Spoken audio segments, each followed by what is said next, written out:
A new federal rule has settled exactly who is legally allowed to bring a drone down in American airspace.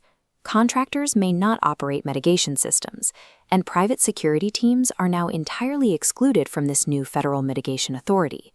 Without the legal right to physically neutralize airborne threats, commercial operators have to adapt their site defenses to a rapidly expanding global threat perimeter. Written jointly by the Department of Homeland Security and the Justice Department, 6 CFR Part 124 expressly bans non-government operators from jamming a control signal, seizing an aircraft electronically, or shooting it down. Private security operations are now legally restricted to simply purchasing the detection kit, running it, and logging everything it sees. The mitigation authority now flows to state and local police, but only after they secure an online FBI certification, complete resident training, and adhere to strict operational reporting to Washington.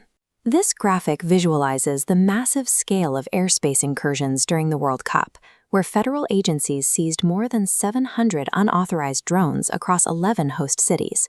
This forces a hard pivot in commercial security strategy. Vendors have to stop quoting takedown packages and instead focus on establishing direct reporting pipelines to authorized local officers. The pressure on physical perimeters is equally severe. At the Bite of Seattle Festival this week, a fatal shooting at an unticketed open campus event left at least 2 dead. This trendline chart compares recent Secret Service threat data, showing a jump from 7,000 protective intelligence cases logged by this point last year to roughly 10,000 opened in 2026. The agency notes the majority of these domestic threats now originate online, driving an immediate expansion of their drone detection systems around the White House. Relying on traditional physical barriers fails when threats exploit unticketed public spaces or launch from digital platforms. Internationally, the physical threat landscape remains highly volatile, marked by a fatal vehicle attack on crowds in Berlin and recent drone strikes near the U.S. consulate in Erbil.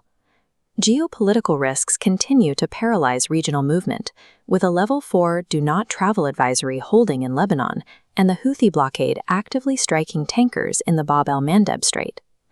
High-profile event planners are responding by hardening access. After an April shooting, the White House Correspondents' dinner drastically cut its guest list and forced all attendees through a single magnetometer-equipped entrance. On the digital front, a massive data breach at billing software maker Craneware exposed up to 147 million private patient records, demonstrating how one compromised third-party vendor bypasses hundreds of individual hospital firewalls. Whether staging a physical attack at a free festival or exploiting billing software to harvest medical data, threat actors are consistently bypassing direct frontal assaults to exploit secondary vulnerabilities. Physical and digital perimeters are facing compounding pressure at the exact moment the federal government is consolidating the legal authority to physically respond.